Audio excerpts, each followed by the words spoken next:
Yes. Thank you for that. So the title of my talk is not just about my own personal science journey. It's also the foundation of my science. Now, where this journey began exactly is kind of hard to pin down, but I can trace it back to taking long boating trips with my father and my twin brother off the east coast of Canada. Now, my brother and I were always really super impressed with my father's navigational skills. He could always figure out where we were, no matter the conditions, even if the fog was so thick that we couldn't see our hands in front of our faces. Now, my twin brother and I were very inspired by this in different ways. He continued the family tradition and became a bridge officer, while I enrolled in a prestigious Ph.D. program in Brooklyn where I wanted to learn about how the brain processed space. Now, the patriarch of this particular PhD program was Jim Ronk.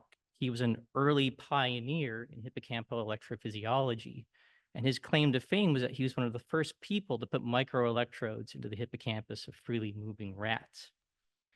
Now, while he was essential for the methodology, it was his friendly competitor, John O'Keefe, that kind of beat him to the punch. He was the first to notice that the hippocampus was not only important for memory, but hippocampal cells were intimately associated with space.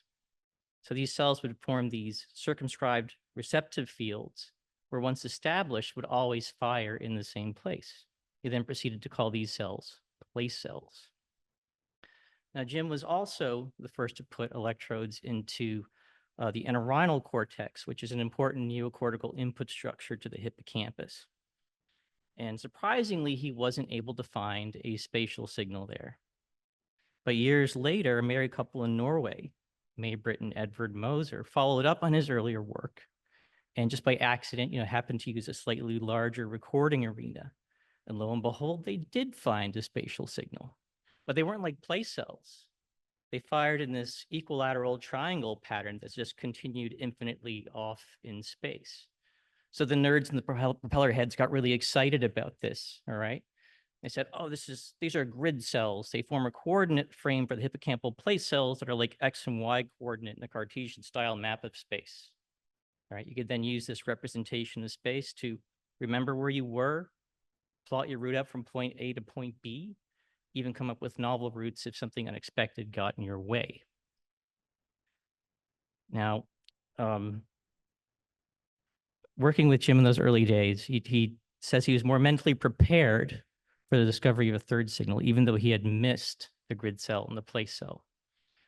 He discovered cells in the thalamus and the subiculum that didn't fire so much in relation to where the animal was, but where the head was pointed. Right, so putting all these signals together, you have a sense of position, a coordinate frame, and a vector, or sense of direction. Everything you need to know where you are based on concepts you probably learned in elementary school. So training with Jim and doing experiments where we could see this real-time connection between a rat learning to find its way and these different spatial signals coming together was really awe-inspiring. It was akin to mind reading, and I was hooked. We published several papers together where we used place cells as a means of getting at big ticket items like attention, cue learning, and even the persistence of memory. We had some great evidence to show that, at least in theory, we could even erase memories. Now, fast forwarding to 2014, Jim's friendly competitor, John O'Keefe, and the Mosers were awarded the Nobel Prize for Physiology that year. Now, while there wasn't room on the podium for him, he was universally acknowledged as the godfather of the spatial circuit. So while the award that year got a lot of play in the media as the discovery of the GPS in the brain, I think the real triumph of that body of work is that it gave us a tangible way to assess cognition. It gave us a way to directly link the the behavioral demonstration of spatial memory with the ability of cells and networks to process space. And I've been personally profiting from the establishment of that spatial circuit for over 10 years now, primarily by coming up with novel systems level theories and how the entorhinal cortex and the hippocampus talk to each other. And this work has primarily been done with rat models of early life seizure. But the lab has since made this quantum leap from rat models to genetic mouse models of autism and epilepsy.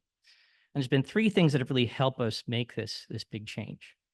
The first is high density silicon probes. Now, these probes are great for recording lots of cells in the cortex and the hippocampus, but with their high spatial resolution, they also give us access to hippocampal dendrites, which is where cells in the entorhinal cortex make their synapses. And that's really been important for helping us develop some new theories. Secondly is bridging scale. The genetic mouse models we're working with now have only been characterized with reductionist in vitro patch physiology methods. So that's required my collaborators and I to really try and distill down our jargon just so we can talk to each other. But in doing so, we really feel like we're coming up with some big ideas about how the brain works, and that's been really exciting. And lastly is behavior. One of the major stumbling blocks for genetic mouse models is that there are no really good behavioral paradigms, and mice have a bad reputation for not being so smart, which is a little unwarranted, I would say. The old analogy is that rats are like laborers. They'll come in and they'll diligently do your task and reliably do your task. Mice are more like hipsters. They'll come in and they'll do your task for a little bit, then they'll get bored and they'll do something else. Yeah. But I can confidently say now that we're making UVM one of the first institutions to use bona fide navigational spatial memory tasks for genetic mouse models. And that's something I'm very proud of. So if we've had any success in this regard, and we have gotten a few grants lately, it's because we've had excellent support from the dean's office, the graduate school, neurological sciences, and lots of really dedicated and intelligent undergraduates. And with that kind of wind at our backs, we'll continue to find our way.